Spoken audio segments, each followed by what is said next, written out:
this is an iHeart podcast. Guaranteed human. Turn someday into right now with Body by Jake Radio. Non-stop workout music and expert tips 24/7. Hey, head over to iHeart.com, search Body by Jake Radio, and stream it for free right now. Awesome health and wellness tips 24 hours a day, 7 days a week. Remember, stick to the fight. When your heart is hit, it's when things seem worst that you must not quit. Don't quit. Body by Jake Radio, where hope meets momentum. Search Body by Jake Radio and stream it for free. Have a great day. iHeart Radio. Welcome back in here to Clay and Buck. We were just talking a minute ago about some of the big things happening on primary day today. By far the most attention going on the Massey primary in Kentucky, Kentucky's 4th congressional district, the most expensive congressional primary fight of all time. So that's happening right now. And there's also something else going on that is getting a lot of attention, Clay, which I wanted to spend some of our time on here. Breathless, very upset reporting from the Democrat press about how there are perhaps 19 members of the Congressional Black Caucus, which I might add, it is really the Congressional Black Democrat Caucus because Republicans are not allowed in. So that's worth noting, isn't it? But the 19 members of the Congressional Black Caucus, which is about a third overall of the CBC, could, between now and 2028 and redistricting, lose their seats because there is no longer a mandate to create special districts that will give us black members of Congress. That's no longer a thing. You can't just be like, you know what? We're going to draw the lines on the map so that we have as many black voters as possible so they can elect a black member of Congress. Turns out they can't do that anymore. And in many ways, I think the fact that it was allowed to continue as long as it did, although you all know my feelings on affirmative action. I'm against race-based preferences, period, full stop. I'm against all of these kinds of preferences in any direction. Hakeem Jeffries, though, Clay, the minority leader in the House, very upset about this. Not a surprise. Here he is. This is cut 31. Listen to him. I guess part of how we as House Democrats view this moment, either MAGA extremists are going to break the country or we're going to break them. And our goal is to break them. We will defeat them. We have to beat them electorally, and then we have to break their spirit because of the extremism that's being unleashed on the American people. That's completely and totally unacceptable. What extremism? I mean, I would love to get, can we ask, let's see if Congressman Jeffries would like to come on the program, because I would love to ask him. I don't think he ever gets asked tough questions, to be clear, ever, anywhere in media. I don't think he goes anywhere where he ever gets a question that I don't think he's a particularly adept speaker or thinker, just saying. He's not an impressive guy. He never gets difficult questions asked. I've never once seen anyone say to him, can you expand? What is the extremism? Is it the extremism of the Supreme Court that says that you can't actually just decide that there are black congressional districts that always have to be represented by a majority of black voters who are overwhelmingly, although not always, overwhelmingly going to be voting for a black member of Congress? That's extremism? Because that's what the Supreme Court says, and it's actually a pretty plain reading of the Constitution that gets us there. Clay, do they have to ever specify? Is it just enough to tell people MAGA extremists? What is the extremism? But I do think this is an indication of the degree to which they are bereft of ideas. And so in the same way that, what did Joe Biden say in 2022 when Georgia strengthened its voting laws? Oh, this is Jim Eagle. And black voters are going to be super disenfranchised. Again, black voting rates registration-wise are higher in the South than white voter rates are. Black voters can go out and vote for anyone. They aren't losing the right to vote. Let me tell you this, though, Buck. Breaking news, Trump has endorsed Ken Paxton. So he has just posted, this is the challenger of John Cornyn, and I would suspect this race is over now. We will see. Texans still they're in the process of voting. Everybody should go out and vote. Here is what Trump just posted mere moments ago, Buck. John Cornyn is a good man, and I worked well with him, but he was not supportive of me when times were tough. And then he goes through several other different aspects. Ken Paxton has gone through a lot, in many cases very unfairly. He's a fighter and knows how to win. Our country needs fighters and also loyalty to the cause of greatness. We can never allow what happened to the United States of America during the corrupt Biden administration to happen again. And goes on and says that he is endorsing Ken Paxton. So this was and is a runoff election. Everybody is going to be able to vote, but Trump says Ken Paxton has his complete and total endorsement. Let's see, almost immediately in the prediction markets on Kalshi and on Poly Market, this race is over according to the prediction markets. Ken Paxton is going to be the nominee. Now, all of you should still get out and vote. You can certainly react. I think that Texas is our biggest state in terms of population of listeners on a day-to-day basis. I know a lot of you have very strong opinions on this case and on this race. Go vote as you see fit. But the president has literally in the last 5 minutes just jumped in and endorsed Ken Paxton. And according to Poly Market and Kalshi, the race is now over. President Trump giving his endorsement 1 week away from the actual race. Now, there had been arguments, Buck, you just kind of hinted at them, that Paxton would be a tougher race than Cornyn against Tallarico. I don't buy that. Texas is not voting for Tallarico. Ken Paxton will be, in my opinion, your next senator from Texas. And so there you go. Ken Paxton with the full endorsement from President Trump. A little bit of other news, Buck, that also just came down that isn't as significant in the Senate race, but I was telling you about off air. I am super excited for this. Nashville, Tennessee, my hometown, just got awarded the Super Bowl for 2030. So if you are listening to us in Nashville, get ready. Nashville, Super Bowl town 2030. That news coming down basically at the exact same time that President Trump has come out and endorsed Ken Paxton. So Attorney General Ken Paxton just posted, "I'm incredibly honored to have President Trump's complete and total endorsement. No one has ever fought harder for the American people than President Trump, and I look forward to championing his America First agenda in the Senate. Texas, get out and vote." That is President Trump's endorsed next senator from Texas. I think you probably agree with me, Buck, that there has been a lot of chatter. Oh, it's going to the Tallarico. Like, the Republican is winning this race. Did you see him recently? He was like, you know what being a Christian really means? It means being multicultural, multi-ethnic. He didn't say open borders, but I'll say open borders, multi-gender. It's really like they took someone who sounded vaguely like a Texas pastor and then neutered him and put him through the left-wing re-education program at Wellesley College, and then they offered him up to Texans. And he was like, yeah, I wear a Stetson just like all of you. And I announce all 37 of my pronouns while I'm wearing my cowboy boots. He also, I think, said that he has a girlfriend in Canada. Did you see that interview? No one has ever met her. But Tallarico says that I think it was a girlfriend who lives in Canada. Now, look, no shot that I'm taking at our great Canadian fan base listening right now.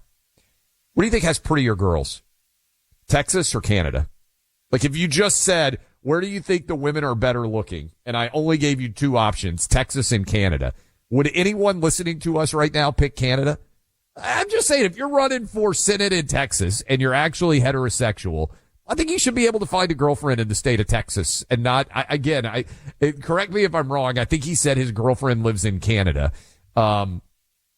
This is like when you're in high school. This is like the internet nerd in the 90s who's like, sorry, you can't meet my girlfriend. It's Christy Turlington, and she's really busy on modeling shoots. She's been DMing. She's been sending me messages on AOL chat. I've got a model girlfriend who lives in Paris. And you're like, really? Well, that seems unlikely to me. You couldn't find anybody who goes to high school with us or even goes to high school near us? Now, to be fair, maybe the ultimate unexpected play on this was when Travis Kelce said he was dating Taylor Swift, and everybody was like, sure, bud. Sure you are. And then she showed up for one of his games. So maybe James Tallarico is dating the most beautiful girl in all of Canada. I think Pamela Anderson was from Canada. Maybe he's dating the Pamela Anderson, Shania Twain. There are some good-looking women from Canada. I'm a bit skeptical, but just put me down in the skeptic camp. Hold on. There's a lot of very good-looking women in Canada. Let's not compare to Texas. It's not Texas. I'm not saying, but there's a lot. This is you got to be fair. I'm just saying. You got to be fair. To me, Tallarico dating a Canadian over a Texan would be disqualifying. I would say I can't vote. If I'm a Texan, I can't vote for somebody who can't find a girl in Texas today. I'm sorry. It's a big state. Lots of pretty girls. Well, that's a different thing, right? When you're, that to me is more of a take based in reality than like Canadian. Like there's a lot of really pretty girls in Canada. But point being, if you live in Texas, you got a lot of pretty Texans around you. Why you got to go up to Canada? Texas women dunk on Canadian women. This is, it's way better. He's not backing off this 1 inch, by the way. No, not 1 inch. Look at this. I got your back, Texas ladies. Fellow. He does, and the Texas ladies have your back. That is for sure. And if the Texas ladies, I hope the ones that listen to this show know. Are we going to have angry Canadian women calling in now? That would actually be amazing if the women of Canada, the women of Texas don't vote for Tallarico because he too paints his fingernails. You know what I'm saying? Like I hope that that's not where this goes.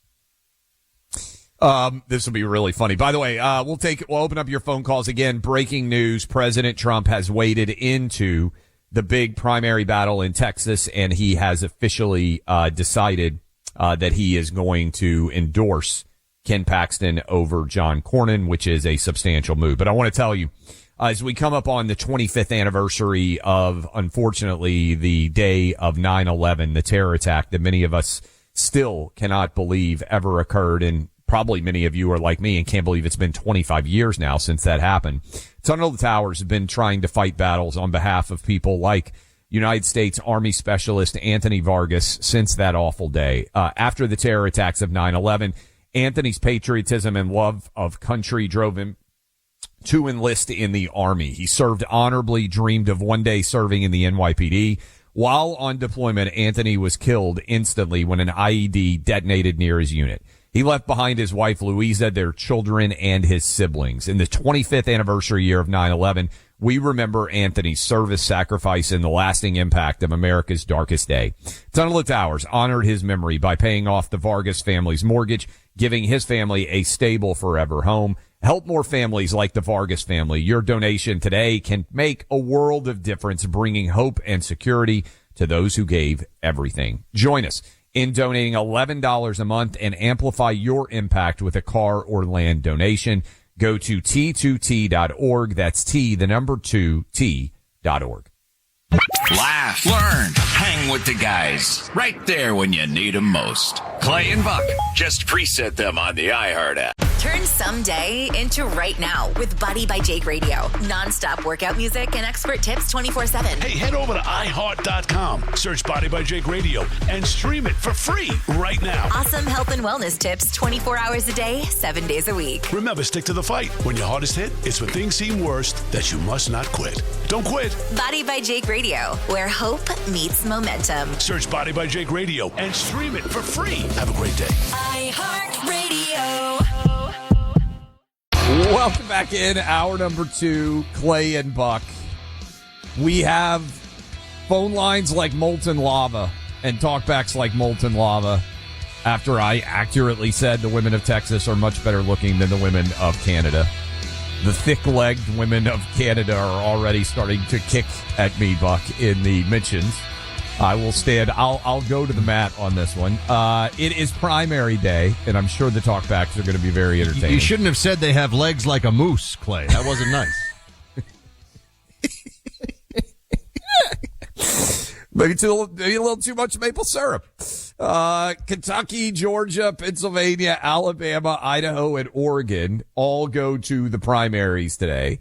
6 different states. Biggest battle, Kentucky 4, Thomas Massey versus Ed Galrine, whose name eventually I may pronounce correctly, as it is a 50-50 battle there. $30 million plus have been spent. We are expecting a press conference from the White House with J.D. Vance, Vice President of the United States, White House press briefing soon. It is the lead story right now on both CNN and MSNBC as we prepare for that. Next week is the Texas primary, where many delectably good-looking women are going to go vote, many of them in the Republican primary. They're deciding between Ken Paxton and John Cornyn just in the last hour. Ken Paxton has been endorsed by President Trump, effectively, I believe, ending that primary, as Paxton, I believe, Buck, was already likely to win. And he had won in the Cornyn won by a little bit, I think, in the initial primary back in March. And now in the runoff, I am betting that the Paxton people were able to show to President Trump, and his polling likely reflected as well, that Paxton was going to win this. President Trump now cementing and I think effectively ending the Texas primary. This is significant in the context, Buck. John Cornyn is likely to lose as an incumbent in his primary, and we already have seen Cassidy of Louisiana lose in his primary. This will be the first time that a Senate Republican has lost a primary since 2012. It is likely, I believe, that both of those men are going to be out. But again, next week, everybody go vote in the Texas primary, as well as Kentucky, Georgia, Pennsylvania, Alabama, Idaho, and Oregon. Go get your primary votes in. Also, my hometown of Nashville has been awarded the Super Bowl in 2030, and I am super excited about that. And I promise that I will have one of the best parties surrounding the Super Bowl in February of 2030, 4 years from now. Buck, you're going to be invited. You and Carrie. I will be you there. And Carrie. Yeah, I wasn't even going to wait for you to invite me. I'm inviting myself. I will be there. This will be fun. Whole staff, you also are all going to be invited to the Travis Super Bowl party, which will be awesome and among the best Super Bowl parties that will be thrown in Nashville, if not humbly the best. And so everybody can look forward to that. Again, with the primaries underway, 6 of them today, everybody go vote. Buck, on top of this, there are a couple of other stories that you and I were going to get into. Again, we'll go and see if there's any news that is going to come out of this primary that is in short order this press conference that in short order is going to begin. But you were talking about, I want to come back to something that you were talking about at the time that the news came down about the Ken Paxton endorsement, and it is a Democrat attempt. And I do think this is significant, and we should address it, and we should make you aware of the fact that it is coming. Democrats have made a calculated decision that they are going to try and call it racist if there is any black Democrat who loses his or her seat. And I do think, did we play this redistricting cut 28 from a South Carolina Democrat state rep? I don't think we played this when you were starting your conversation. Correct me if I'm wrong. We did or we did not? Yeah. Cut 28. South Carolina is the latest state. Let me kind of fill you in. So Tennessee has eliminated the blue congressional seat in Memphis. So far, courts have upheld that. Alabama is going to eliminate at least one racially gerrymandered seat. Louisiana is going to eliminate at least one gerrymandered seat. Georgia and Mississippi have both said they're going to wait till after the midterms and then readdress their maps. Florida has already added 4 Republican seats. Texas has added 5. That was before, kind of at the same time for Florida, but before the decision came down in Texas. Race doesn't really involve, it doesn't appear, at least black and white. Hispanic voters are a big part of the Texas redistricting. I believe I am correct. South Carolina is the last state that still has to decide, are they going to eliminate the one minority majority district, which is actually held by James Clyburn. This is the argument that you are hearing everywhere. All of a sudden, cut 28. Jim Clyburn accuses Republicans of creating Jim Crow 2.0. Is he right? Absolutely. We in South Carolina and the South Carolina House of Representatives are fighting regressive policies, and we've been doing that for the last couple of days, and we will continue to do that as well throughout the day and well into the night. What we see today and what we've been seeing throughout the South is an attempt to take us backwards. I have a quote that I often like to say, and that is starting to feel more like 1966 and not 2026. We are fighting against voter disenfranchisement, and it's going to be really important that we stand up and that we make our voices heard and say that we're not going back. Can I note, Clay, the rhetoric here, the rhetoric that is being used? This goes back to the Jeffries quote or soundbite of last hour.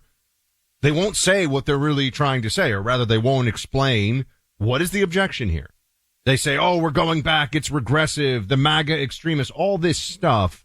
What the claim now has become is that even though the Supreme Court has come down and said, sorry, no more, there is a belief among Democrat black members of Congress that there should be special privileges given to concentrations of black voters in states so that they have special power to have the member of Congress generally, not always, you point out Steve Cohen, right, in Nashville, but that they will be in a position to determine who goes to Congress based on the fact that there is a concentration of people who are black in that specific district.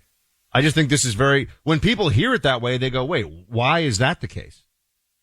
And also, if you're a Latino, why shouldn't you say, you know what, I want a Latino district where the Latino community gets to pick their own. Now, you kind of have that in Miami, but it's not drawn by, some Voting Rights Act mandate. That's just the way that people happen to live. And the state of Florida has drawn the maps as they have.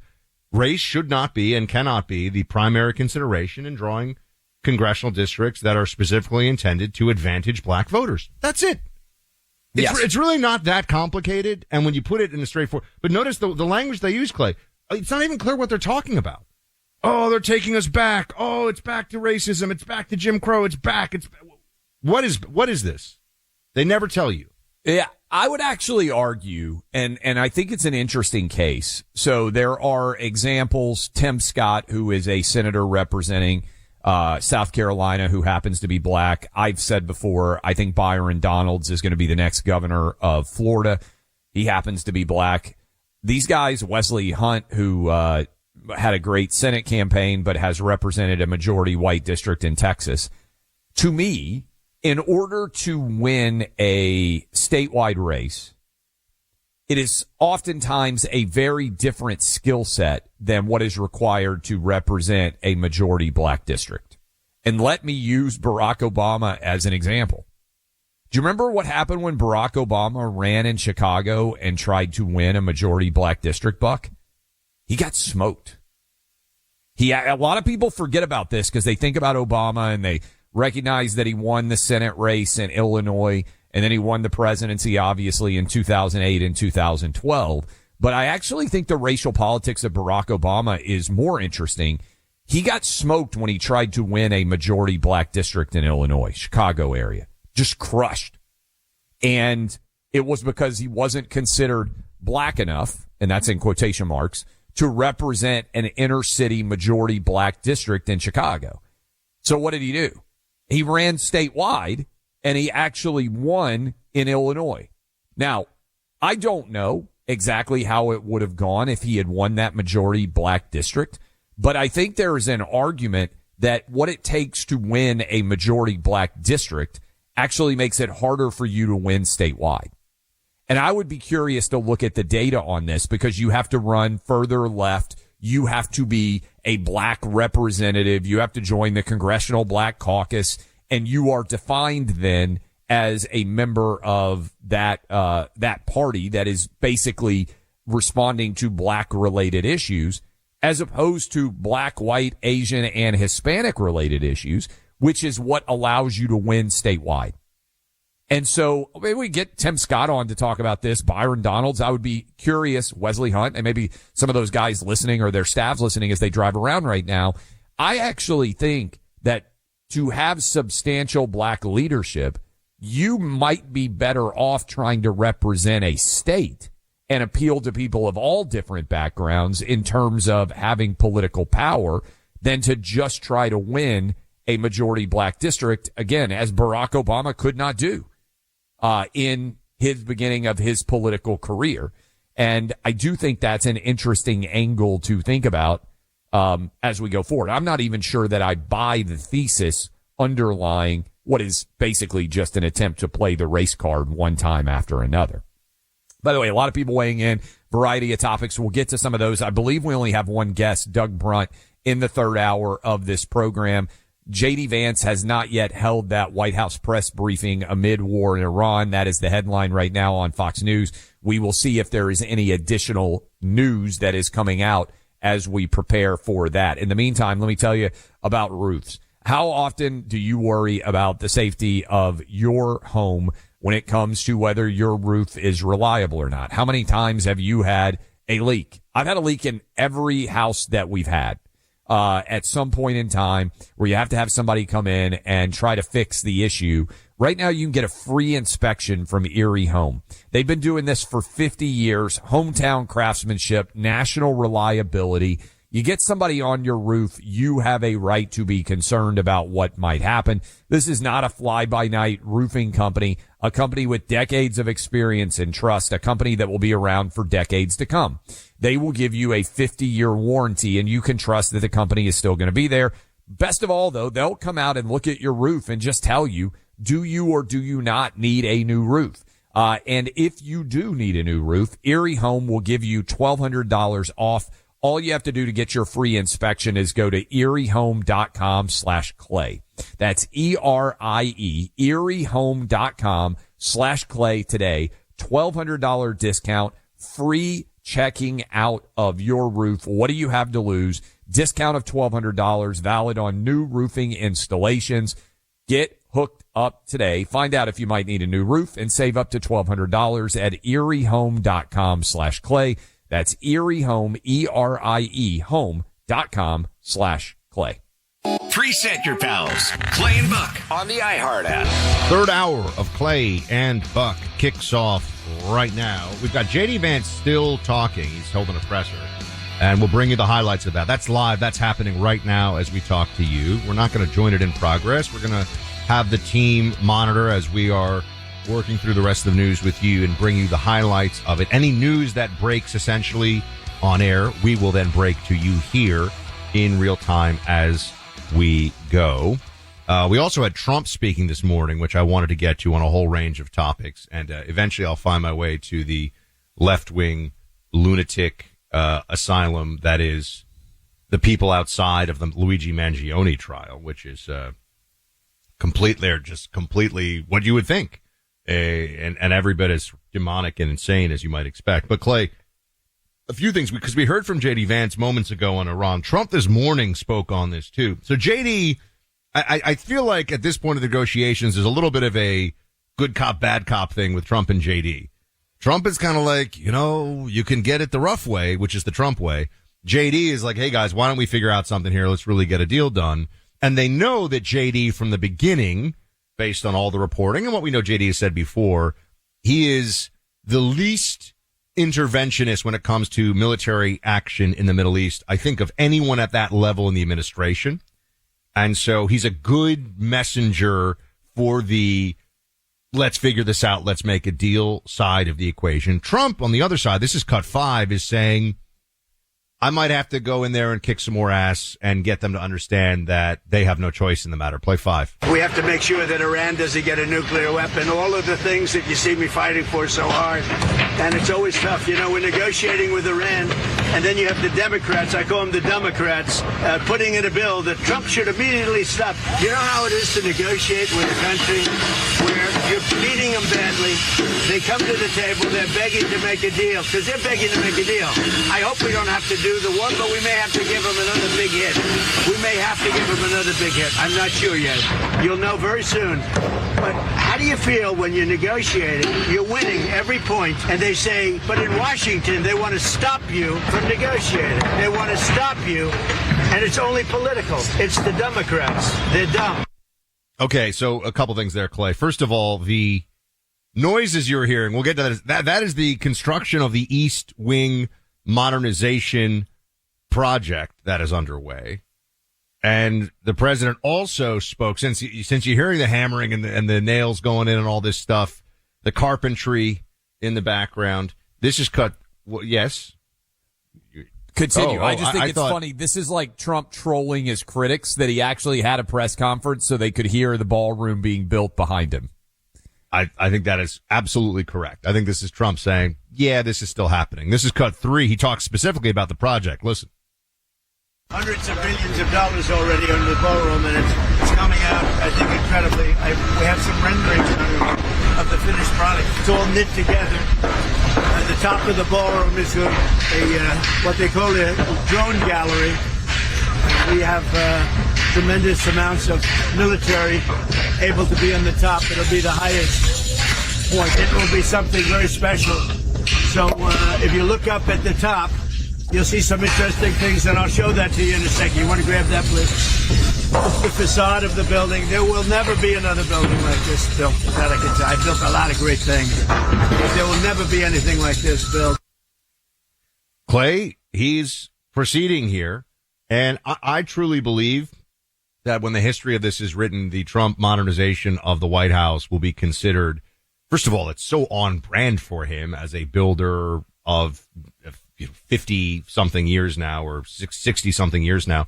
It's on brand for him to be doing this, but also needed a refresh. Makes a lot of sense. And you were at the White House Correspondents' Dinner. Being able to hold events that the White House can control the security situation very effectively, it's important. 100%. And I also think this is the criticism you could give Trump, if you want to criticize him, and some people do, is he's looking so far into the future that he may not be focused on the present day as much as many would hope. And let me kind of just draw these connections from the different things that he's doing. The White House ballroom. Best case scenario, Buck, the White House ballroom is finished just before he leaves the White House. A brand new Air Force One. Best case scenario, the Air Force One planes are done basically at the time that he is leaving the White House.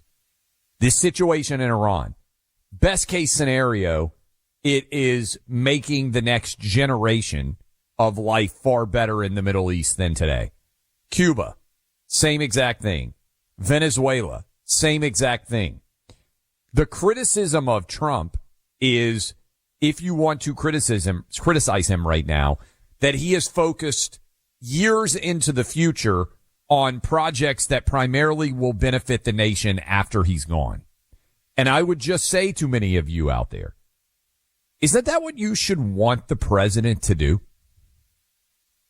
I get that we all live in a world where every time you look at your phone, there's a new news story, and we need the president to react. And certainly the president is active in reacting to a lot of things in the present moment.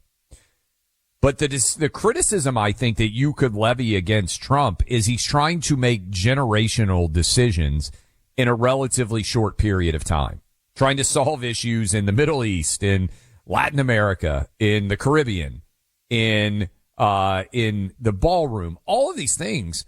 The primary beneficiary of most of what President Trump is doing right now, heck, even the Lincoln Memorial reflecting pool, the new arch that he's trying to build, these are things that actually will benefit presidents long into the future. And if you want to criticize him, you could say, hey, right now what I care about is not whether the ballroom is secure for presidents in 2040. It's how much does the gas cost right now, right? We have this world, and the older I get, the more I think about it, where when you're a kid, 4 years feels like a long time. 8 years feels like a really long time. When Ronald Reagan was in office, if you were a kid, 8 years, Bill Clinton, Barack Obama, even now the Trump era, it feels like a long time. It's a pinprick. And Trump seems to me, and I think this is connected, Buck, if you want me to psychoanalyze him, I think this is connected to Butler. And I know people just want to forget that the guy came within a quarter inch of getting his head blown off on national television. I think that moment changed Trump where he said, screw it. I'm going to do exactly what I think is the best.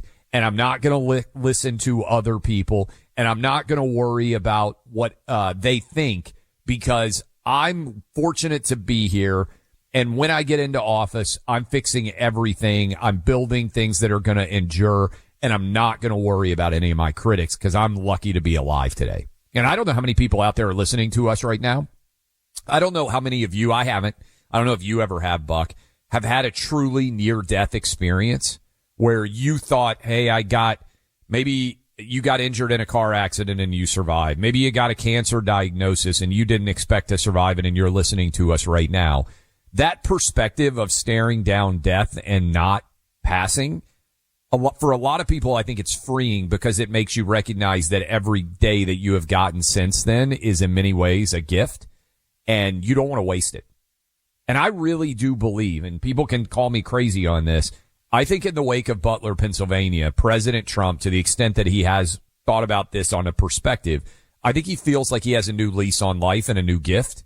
And I think he decided, I'm going to solve everything that exists in America, and I'm going to do it overnight. And that's extremely aggressive, but I think he feels like he has to fix everything. And let me give you an analogy on the flip side historically, Buck. You know, I'm a history buff. You know, one reason, if you guys out there are history buffs, do you know why Robert E. Lee was so aggressive? You read Killer Angels, and they hint at this in Gettysburg. One reason, he knew he was having chest pains, and he thought he might well have a heart attack and die. And he believed, I really do believe this, he believed that he was the only one who could win that war. And he decided to, I think, engage more aggressively to try to end that war, because he was concerned that otherwise he might not survive it. He died in 1870, a few years after the war. But I think Trump feels like he uniquely is able to solve the problems that America has. And I think he's moving aggressively as a result. I think Lee did it at Gettysburg. I think there have been a lot of guys, as they age and as they have health conditions, as they stare down death, that have felt like they have to do everything right now because nobody else can. I think that's where Trump is. And then on the issue of the popularity of some of these things, specifically on Iran, because I think anyone who supports Trump supports the ballroom, and even some Democrats have realized it makes perfect sense. Democrats will get to use it. We're not going to sit here and be like, they can't use the Trump ballroom in the next Democrat administration. Of course not. This is for the occupant of the White House to use as they see fit. But here is Trump on Iran and its popularity. This is cut 6. Listen to him. Everyone tells me it's unpopular, but I think it's very popular. When they hear that it's having to do with nuclear weapons that could take out Los Angeles, could take out major cities very quick. When they hear that, when they're explaining, I'll tell you what, when we explain it to people, I don't really have enough time to explain to people. I'm too busy getting it done. When they understand, I think it's frankly very popular. But whether it's popular or not popular, I have to do it. Because I'm not going to let the world be blown up on my watch. It's not going to happen. That's really what this all comes down to, Clay. He thinks it's popular, but he also doesn't care if it's popular, because he says that this was about the safety of the United States in a way that could not be ignored. I think that what is popular, certainly among Republicans still, is, and I get this sense, people are willing to let Trump play this out. Like, let the man cook is, as the kids say. That's what I think the attitude is, more so than I love that we're in this ongoing back and forth with Iran over the Strait of Hormuz and its nuclear program. I think it's, let's see if Trump can get us to the other side of this. And people don't really want to hear much in the way of criticism of that until we know what the outcome is, right? Until we know, did he get the deal or not? If he doesn't get the deal, then I think we all have to look at that honestly and assess it, but or some kind of deal. But people are willing to let him have the leeway to do that, is the sense that I'm getting. And so I don't view this as there being a huge drop in support from this. We'll see. We'll see. We'll look at those polls. I think we'll actually have Ryan Gerdusky on later in the week. He's been crunching some of those numbers about how this looks to the GOP going into the midterms. Yes. And again, I mean, I think on your point on Iran, it all ties in. The easiest thing for President Trump to have done was just kick the can down the road.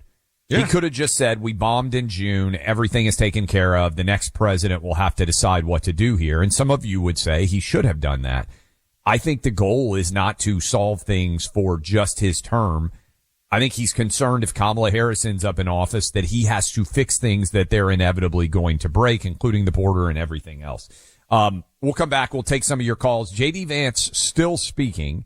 And Buck, I can't help but think this feels like J.D. Vance and Marco Rubio both auditioning for the role of President of the United States by having expansive, long-running press conferences in the White House where they take a variety of questions from press on every subject.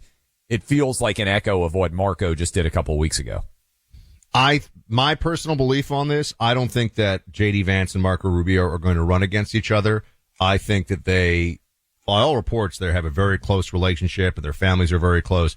I think they're going to have a man-to-man talk about, how do we want to do this? And they'll come to a decision, meaning, it's going to be either I see there being a couple of ways here. Marco at the top of the ticket with the understanding maybe that JD is a Secretary of State or he gets to sort of pick his next role if he doesn't want to stay as vice president for another 4 or perhaps 8 years. Or if it's JD at the top of the ticket, obviously Marco goes in as VP. I don't see them fighting it out publicly, but I thought Kamala was going to see the handwriting on the wall, and apparently what she's seen is she's brilliant and great and should run again. So I will say this as we go to break. I just don't think J.D. Vance wants to be, I don't think that Marco Rubio wants to be vice president. I think he has more sway now as Secretary of State. Does anyone want to be vice president, really? No, that's what I'm saying. I think he likes the role that he has now, and I don't think J.D. wants to be VP again. We'll see. We'll see how it shakes out. All right, name a company making more comfortable clothing than Cozy Earth. They also happen to make the world's softest sheets and bedding. Everything Cozy Earth makes is something that I would wear. I do wear so much of their stuff, by the way. Their Stretch Tech hoodie and jogger set is fantastic, and I'm a huge fan of their pants. I have 5 pairs of Cozy Earth everyday pants hanging in my closet right now. I just got them in different colors because they're so, that's right, cozy. So if you're traveling this spring or summer, these are the clothes you want to pack. Insanely comfortable, and they travel really well, too. They look good without having to iron or steam. You can find everything at their website, CozyEarth.com. Your purchases are totally risk-free. You get a 100-day money-back guarantee in addition to a 10-year warranty. Go online to CozyEarth.com now. That's CozyEarth.com. Use my name, Buck. Get a 30% discount on your purchase. And if you get a post-purchase survey, be sure to mention you heard about Cozy Earth right here on Clay and Buck. One more time, CozyEarth.com, promo code Buck for 30% off. Level up your brain. Mental mugging with Clay and Buck. Turn someday into right now with Body by Jake Radio. Non-stop workout music and expert tips 24/7. Hey, head over to iHeart.com. Search Body by Jake Radio and stream it for free right now. Awesome health and wellness tips 24 hours a day, 7 days a week. Remember, stick to the fight. When your heart is hit, it's when things seem worst that you must not quit. Don't quit. Body by Jake Radio, where hope meets momentum. Search Body by Jake Radio and stream it for free. Have a great day. iHeartRadio. Welcome back into Clay and Buck. We are joined by our friend, New York Times best-selling author, Douglas Brunt. He has a book out today, The Lost Empire of Emmanuel Noble, Romanovs, Revolutionaries, and the Forgotten Titan Who Fueled the World. Doug, great to see you, my man. How are you? Great to be with you guys. So this is just you got 2 guys here who have to stop constantly describing themselves as history nerds because people get it, but we do love history. I'm sitting in a radio studio that's basically just all the bookshelves are history books, including The Curious Case of Rudolph Diesel, by the way, your New York Times bestseller, which I read and have on my shelf from before. But I've got to read this one. This one's brand new. I do know a bit about the story. Tell everybody this guy, people think Nobel, they think Nobel Prize, they think inventor of dynamite. They don't think of like the Russian Rockefeller. Take us through the story here. Take us through the history. It's amazing, guys. The more things change, the more they stay the same, because the quest to capture our sources of energy, it's the story of our times. You open up the newspaper today, it's on every page. This is the original war, the original oil war. As you mentioned, Alfred Nobel was an investor in this company, but it was run by his nephew, Emmanuel Nobel. He was the largest oil titan in the world. By the time World War I broke out, Emmanuel Nobel had the largest oil concern in the world, larger than Rockefeller's Standard Oil. He had bought land in southern Russia along the Caspian Sea in Baku, modern day Azerbaijan. And by the start of the war, he controlled more than half of Russia's oil. And what Stalin did, as World War I is ongoing, Russia has the Bolshevik Revolution. They pull out of the war. What Stalin, Lenin, and the communists did to Emmanuel Nobel was the inspiration for George Orwell's 1984. There's the scene in that book where they say they renamed the streets, they tore down the statues, they rewrote the history. Well, Stalin took it all over, and Nobel Brothers Petroleum Company became the Soviet Petroleum Company. His munitions and engine factory in the north by St. Petersburg became Ruski Diesel. And the history of Emmanuel Nobel, the largest industrialist in the world at the time, was completely paved over and repainted by Stalin. Yeah, so this is super fascinating to me. Thanks for coming on with us, Douglas Brunt. The book, as Buck just said, is The Lost Empire of Emmanuel Nobel, Romanov's Revolutionaries, Forgotten Titan Who Fueled the World. When you do research on this, I feel like Russia is so fascinating in many ways. The fact that they had a czar and the way that entire collapse happened of the ruling family there, the family that was in a position, the czars, for so long. How much of a historical relic is the royal family being executed like they were? Is there a different world where Russia could still have a ruling family that was royal and everything has been different there? I mean, I think it's a really kind of interesting pivot point in history. Exactly. It's the craziest sliding doors moment in history.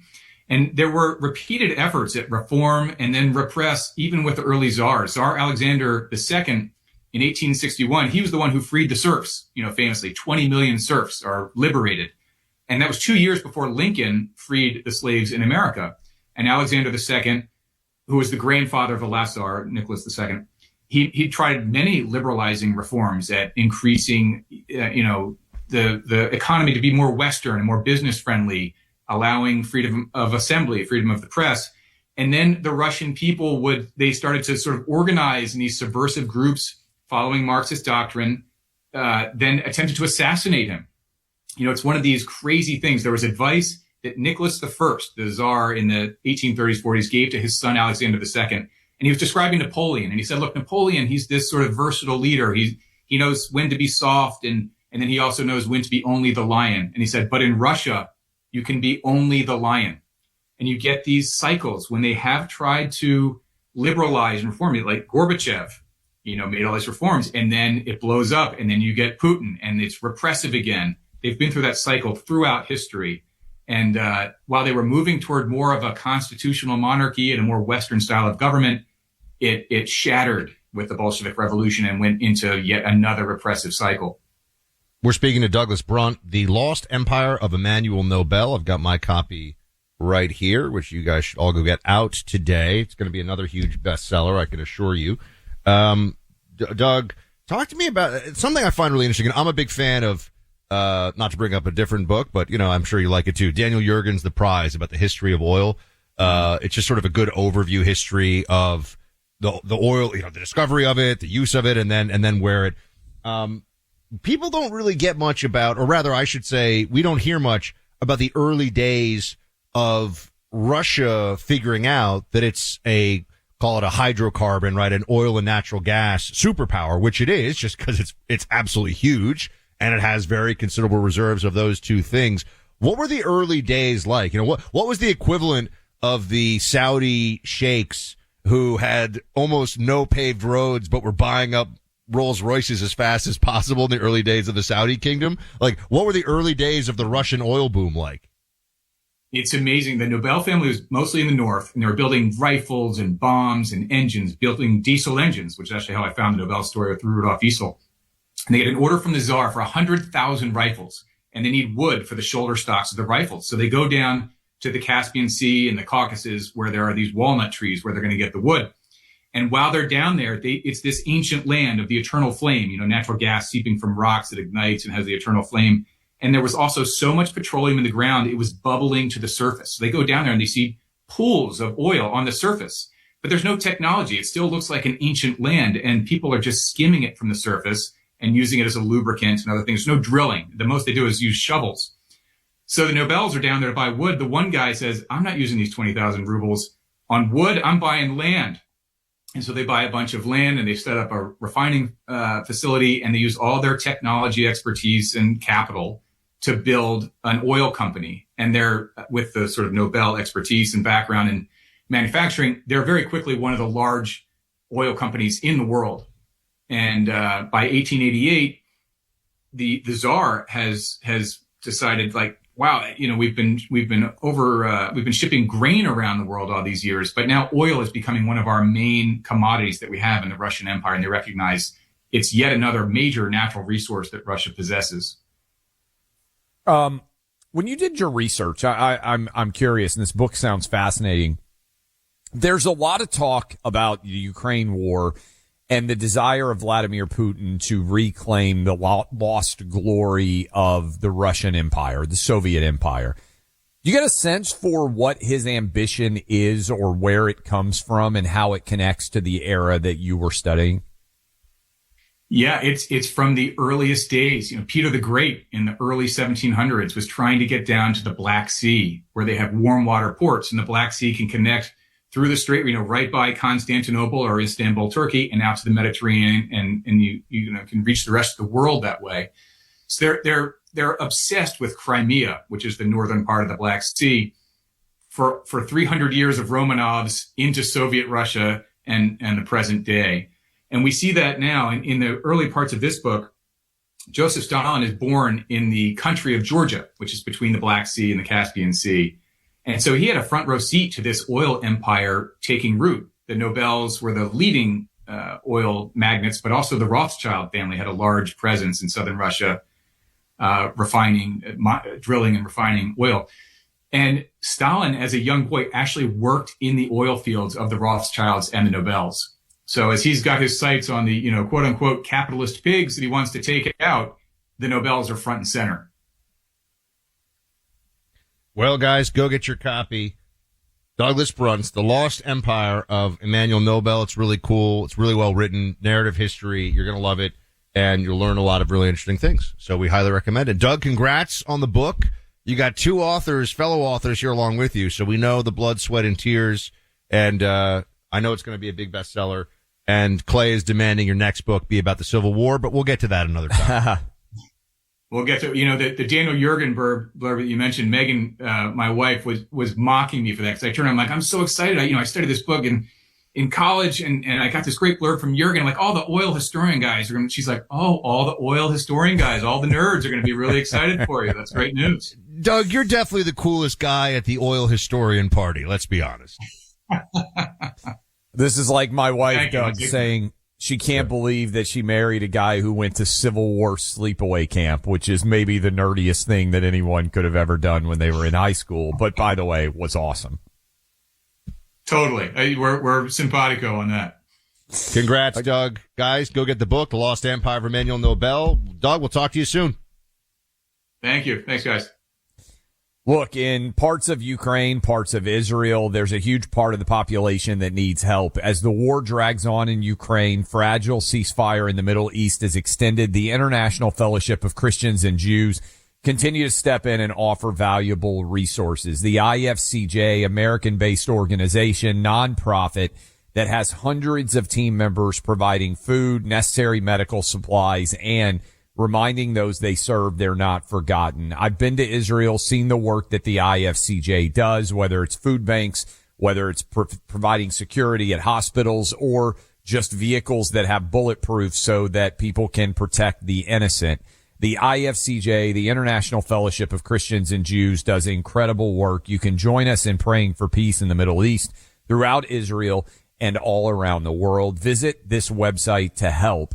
go to prayifcj.org. That's prayifcj.org. Level up your brain and balance out your day with the right amount of information and entertainment. Clay Travis and Buck Sexton on the iHeartRadio app or wherever you get your podcasts. Turn someday into right now with Body by Jake Radio. Non-stop workout music and expert tips 24/7. Hey, head over to iHeart.com, search Body by Jake Radio, and stream it for free right now. Awesome health and wellness tips 24 hours a day, 7 days a week. Remember, stick to the fight. When your heart is hit, it's when things seem worst that you must not quit. Don't quit. Body by Jake Radio, where hope meets momentum. Search Body by Jake Radio and stream it for free. Have a great day. iHeartRadio.